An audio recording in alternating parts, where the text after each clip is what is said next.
With extravagant costumes, they take up the identity of another character to bring joy to others and to themselves. But are those the only reasons why people engage in cosplay?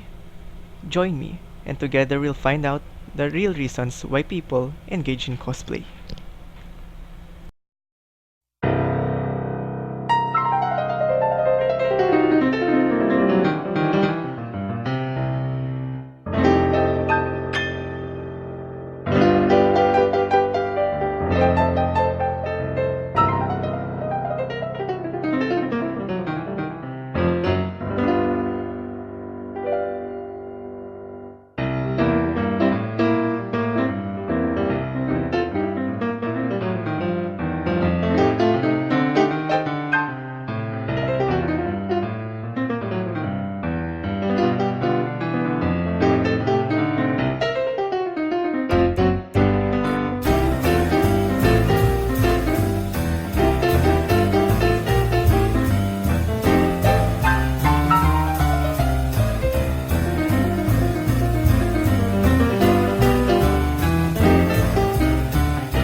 Sometimes there are events in the country where you see people dressed up as their favorite characters in anime, in manga,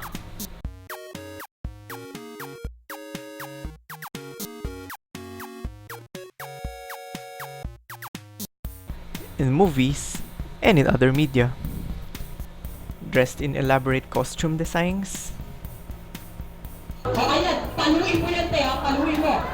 armed with big and impressive weapons,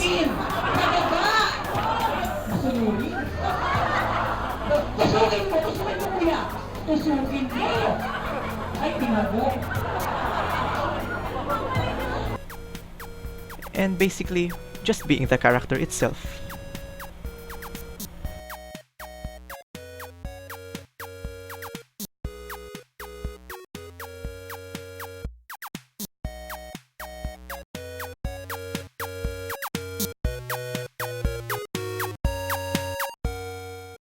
This is what we all know as costume play, or better known with the name cosplay. It started in events in the 15th century known as masquerades, where people would dress up in elegant costumes, wear masks, and dance with others. Contrary to popular belief, cosplay didn't start in Japan, but rather in New York in a science fiction convention. It only then reached Japan in 1970 with the emergence of Godzilla in the movies. And in the early 90s, cosplay hit our country and made more popular by events like Cosplay Mania and ToyCon. Since then, there has been a surge of cosplayers in our country, regardless of gender and regardless of age.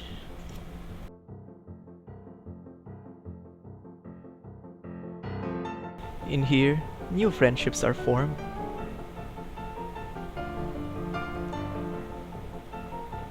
and even romantic ventures.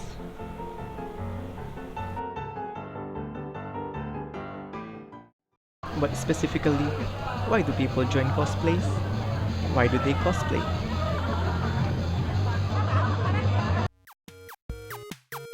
Do they do it just for fun?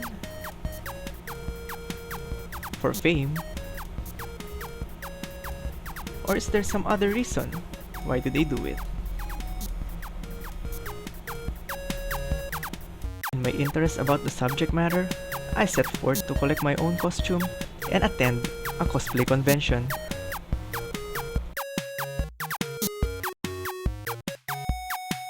And in my search for materials for my costume, I met a highly talented individual in the name of David Gabuco.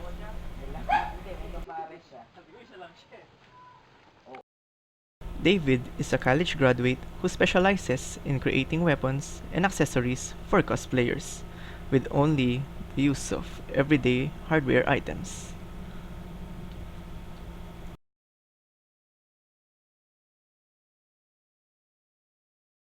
Nag-start ako sinubukan ko lang siya from scrap wood na nung pinagtabi-tabi ko yung mga wood na naisip ko, pwede kong buuin tong parang weapon from do sa online game na nilaro ko, Grand Chase. So, nung start ko siya, ito yung in-end up niya.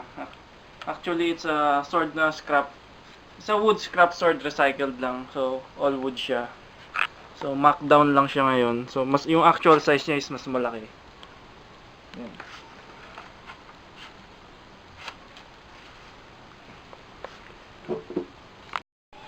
Ngayon yung kalumaan mo. Bigat kanina to. Yan ang pinagkaumpisahan ng lahat. Kanina to. Ah! Sa'yo na to. Bigat! Bigat yan ha. Yan. Sipin mo 5 feet niyan. Walang ano to, walang sheet. Wala pa. Prototype lang. Thanks to his creativity, David has not only earned money, but has also made new friends, fans, and customers.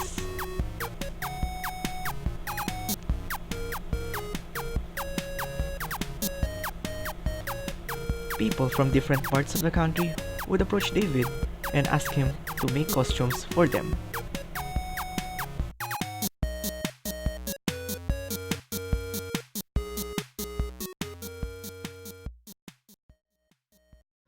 Well, nag-start ako siguro mga 1.5 years ago. So, hindi ko siya actually inakalang magiging maliit na sideline kasi nung pinost ko siya sa Facebook, may nakakita. So, gusto nila magpagawa. So, doon nag-start. Basically, yung materials is na pinaka-core niya is wood lagi. So, plywood, yung ibang types ng wood. Tapos, nung medyo tumagal, nag-explore ako sa ibang materials tulad ng rubber sheet na binibili ko from Manila. How about cosplaying? Actually, wala pa kasing time mag-cosplay. So, pero may balak. So, it will also serve na parang advertisement or para ma-publish yung mga works ko, di ba? How about his plans for the future? Wala pa akong plans na malaki for the business kasi sideline lang siya. So, if ever na dumami yung clients, yun, pwede siyang going full-time, magte-take in ng maybe employees, di ba? Tsaka makikita nyo naman sa mga gawa ko is talagang full quality and magaganda yung details. Huwag to, wala yan. Laruan na lang yan. So, doon sa mga iba pang reference photos, makikita nyo. Nung nakita ko yan dun For now, sa- David is content with his yung business, forma. with his materials, his customers, and his talent. Ito na to. But of course, in the future, Ano to, beside down? he seeks to improve his skills, Beside down. buy more equipment, and serve more customers. And with the challenges they bring to him, it will sharpen his skills and make him more of a better weaponsmith.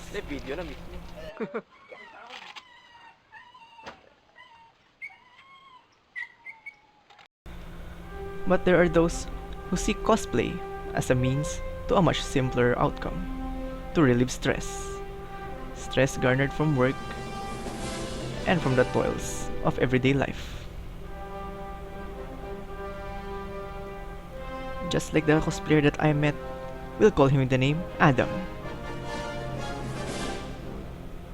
Adam is a very busy person, be it at work and at home. He is considered as the family's breadwinner. Unlike the character that he portrays, Adam is no man of steel. He faces his challenges like an ordinary person.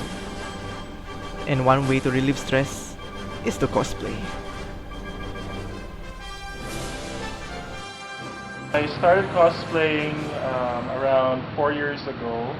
There was a costume contest one Halloween, and I joined, and I won second place. And ever since then, I've been cosplaying. Okay, I'm a child of the 1980s, so back then, the things on television were like G.I. Joe, Transformers, and of course the Super Friends. And I was always able to relate a lot to the character of Superman, how he's this gifted individual, but because of his gifts, sometimes he is outcast by his peers. So that's why I cosplay the character. I got a costume from somebody in the States, and basically that's it. I didn't make the thing. It came to me without with cloth boots. So the only thing I had to have made, the only thing I had to have personalized were the boots, and I had them made locally.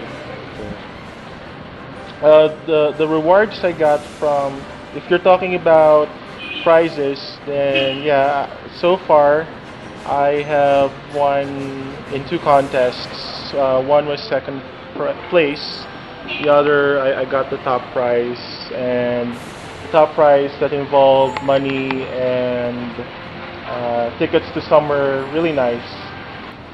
Other benefits would include the friends I made at conventions. So we keep in touch even in between events, and in a few cases I've made some really good friends. So more than the thrill, more than the prizes, I think it's the friendships that you form at these events that really benefit cosplayers.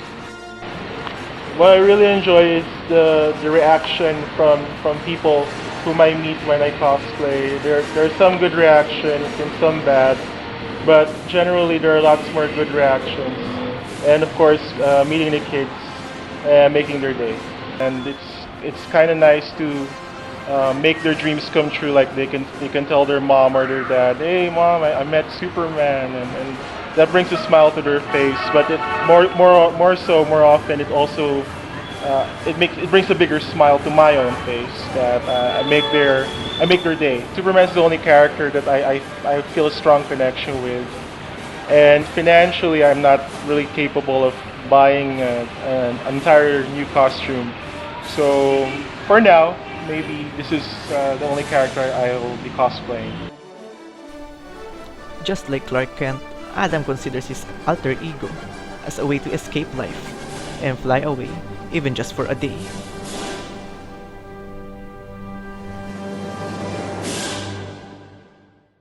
With the completion of my costume, I went home to practice it for the event next day.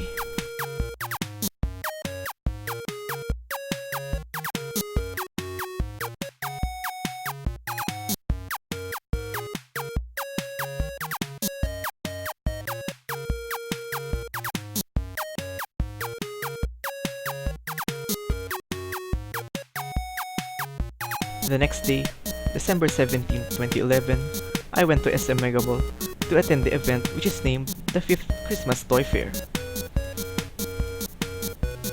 There I put on my costume and went with fellow cosplayers, and they even took pics with me.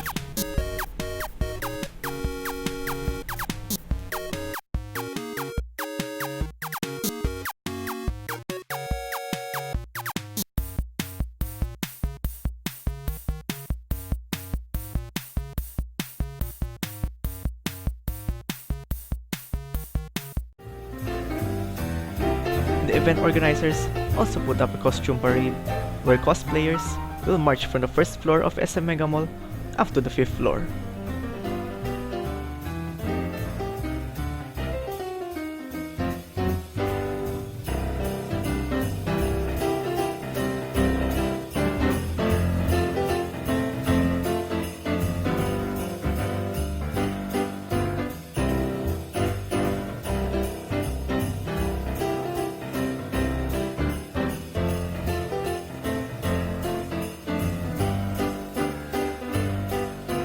People were amazed at the sight of different colors and characters as they marched at the halls of SM Mega Mall.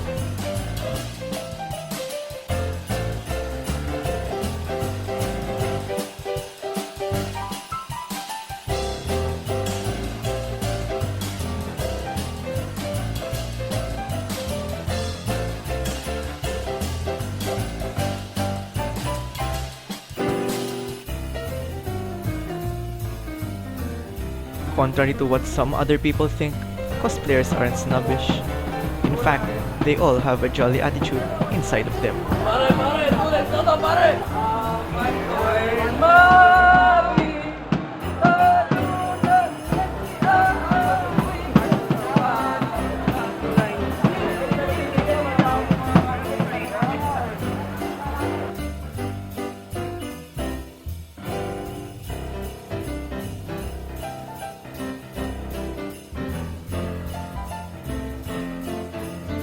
People took pictures of the costumes of their favorite idols.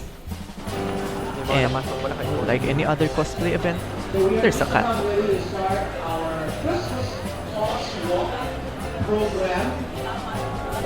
Also, like some other cosplay events, lots of things are for sale, like action figures, comic books, and many others.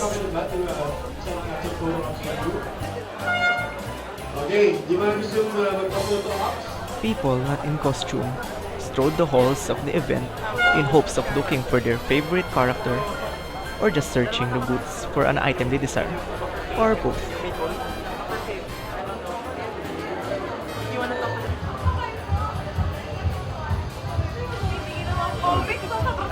And also, the event is visited by famous cosplay groups, just like the Justice PH, a group of Justice League cosplayers from the Philippines.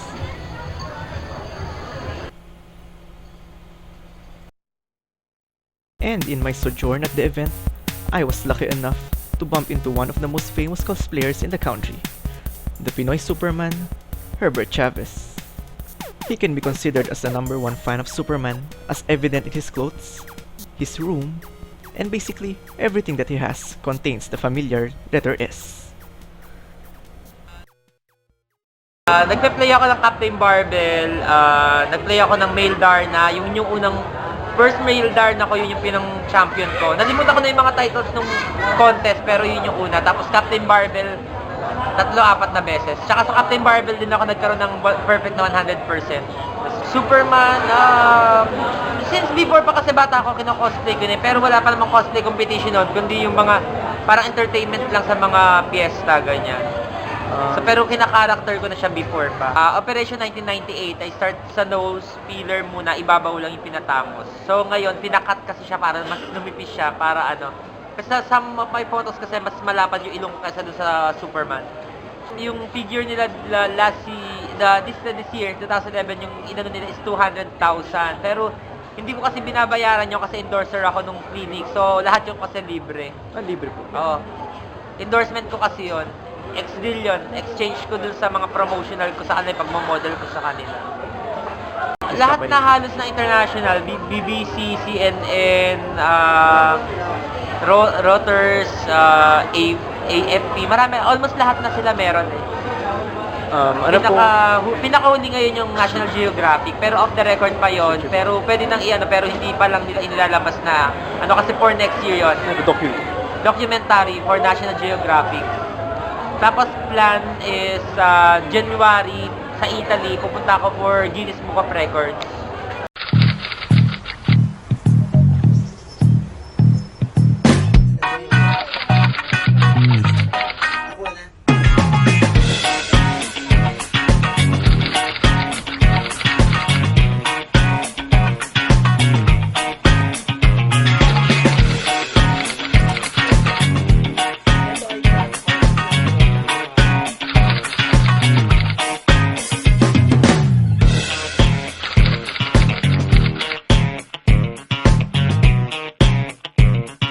Ideal ko kasi syempre idol ko nga si Superman, so gusto ko maging kamukha ni Superman. So yun yung pinakagusto kong maging itsura. Kaya pinagaya ko yung nose tsaka yung proportion ng mukha ni Superman.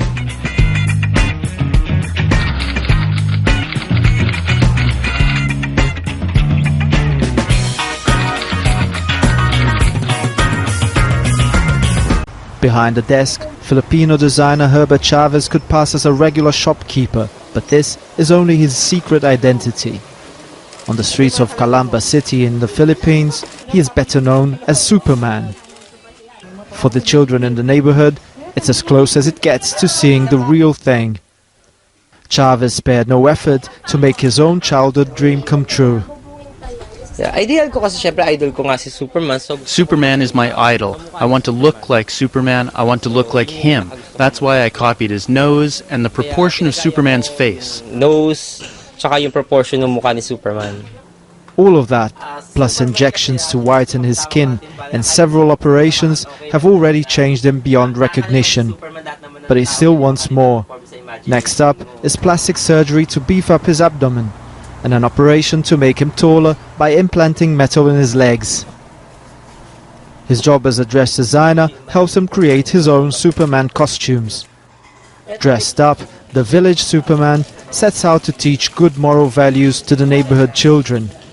Kalokohan man kung tutusin, pero sa mga bata, It's funny when you look at it, but it's one of the sources of happiness for the children. kahit papaano nalilimutan They can nila, forget hindi the nila problems napapansin facing our yung world. nangyayari sa kung anong nangyayari sa mundo natin. Decades of fascination also created a huge collection of the superheroes' memorabilia, including many action figures and even life-size statues. Up, and away! Before 15, I have 7 procedures. Ngayon, ano na siya, 12.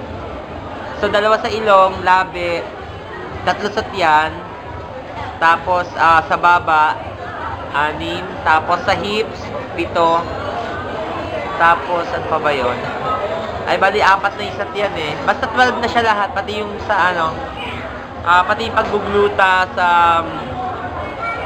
meron silang ni-remove na skin sa sa face ko para matanggal lahat yung mga tsaka lumit yung pores tapos matanggal yung mga backlatch, yung mga kino-cover ng concealer or makeup. Ngayon medyo mas lighter na kasi yung iyaano ko.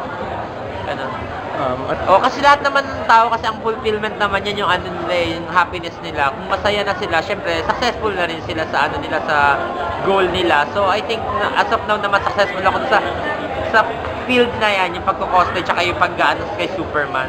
Yung positive kasi dyan, syempre sa cosplay, yan, nakilala na nila internationally from simple boy na taga-probinsya at hindi naman siguro ko papansinin ng media locally tsaka internationally kung hindi rin yun yung naging way na pagpaparetoke as Superman.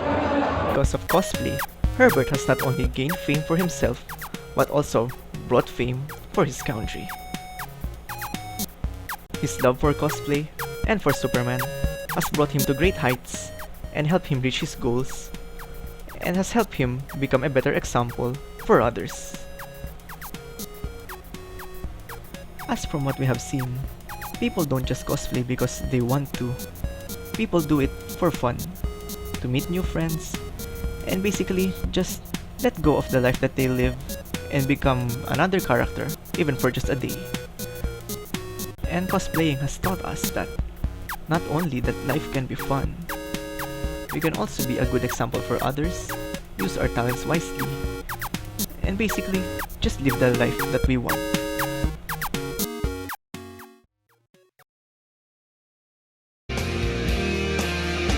I wonder what it's like to be a superhero.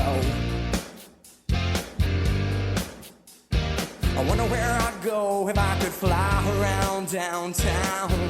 Yeah. From some other planet.